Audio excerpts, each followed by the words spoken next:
우리나라에 서양 미술이 본격적으로 도입된 유형은 두 가지로 나눠볼 수 있다. 먼저 1920년대를 전후해 일본이나 유럽에서 미술 양식과 사조를 직접적으로 익히고 귀국한 소수의 한국인 유학파를 우선적으로 꼽을 수 있고, 또 다른 하나는 국내에 거주하고 있던 일본인을 비롯해 외국인 화가들에게 실기를 배우거나 표현 기법을 익히는 사례일 것이다.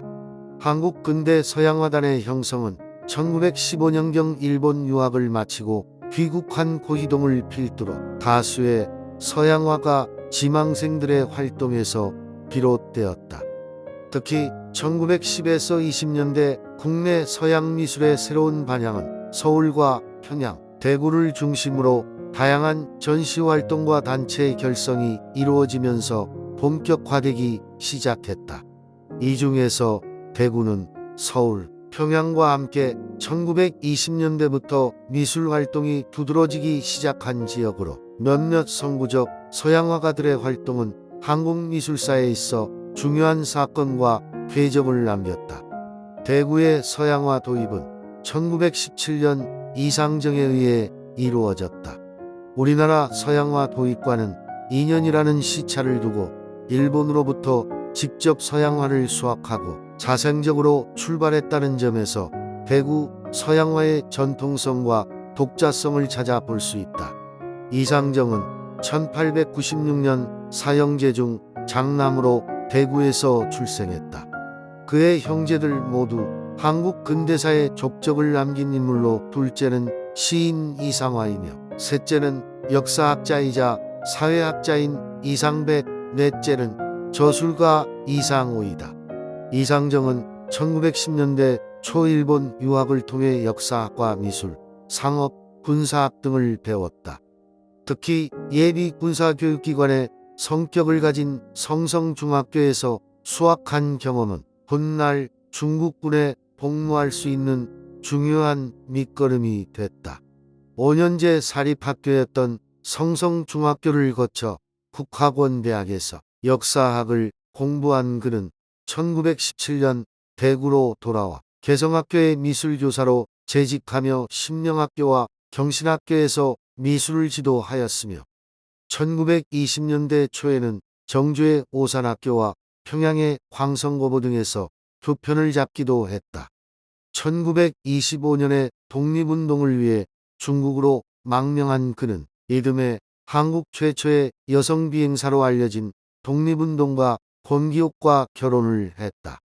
이들은 광복이 될 때까지 내몽고와 베이징, 상하이, 난징, 충칭 등 중국 대륙을 다니며 부부이자 동료로서 독립운동을 함께했다.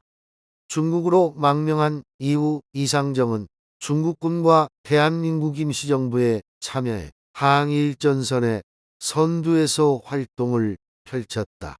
1926년 중국 국민당 펑이샹 군 참모부에서 근무했고, 중일전쟁 이후에는 중국 국민정부 육군참모학교의 소장교관으로 취임해 한중연대에 주력했다. 더불어 1937년 조선민족전선연맹의 결성을 주도하며 한국 독립운동 진영의 민족통일전선운동에 적극 나섰고, 1942년 대한민국 임시정부 외무부 외교연구위원 선임과 임시정원 의원으로 선출되기도 했다. 광복 직후 상하이로 건너가 한인의 권익 보호에 힘썼던 그는 1947년 9월 모친의 부고 소식을 전해 듣고 귀국했다가 두 달 뒤인 10월 27일 뇌혈로 별세했다. 이상정이 1947년 갑작스럽게 타계한 후 문학인 백기만이 발행한 중국 유기를 살펴보면 그의 양력에 몇 가지 의문점 제시된다. 첫 번째로 그는 국학원대학 역사학과를 졸업한 것으로 기록되어 있으나 과연 그가 국학원대학을 졸업했냐는 의문점이 둔다. 일본의 국학원대학은 명치유신 직후인 1882년 황실규범 연구소로 출범해 1920년 대학령에 의해 국학원대학으로 승격되어 국학 전문 연구소로 전환된 교육기관이기 때문이다. 특히 이 대학은 황실규범과 황도사상 등을 연구하며 일본 정신에 입각한 특수학교로 알려져 있다. 다시 말해 우연서로를 세운 백부 이루의 절대적 지원을 받으며 일본 유학을 했던 이상정이 일본 보수주의 대표적인 교육기관인 국학원대학에서 과연 역사학을 전공했을까 하는 것이다. 필자는 2003년 이상정의 일본 행적을 조사하기 위해 국학원대학을 직접 방문해 학적 관계를 확인한 적이 있었다. 방문 결과 직계가족 외에는 학적 관련 서류 열람이 허락되지 않아 직접 확인할 수는 없었다. 하지만 연구 목적이라는 취지를 충분히 설명하고 입국한 후 서신으로 결과 통보를 받을 수 있었다.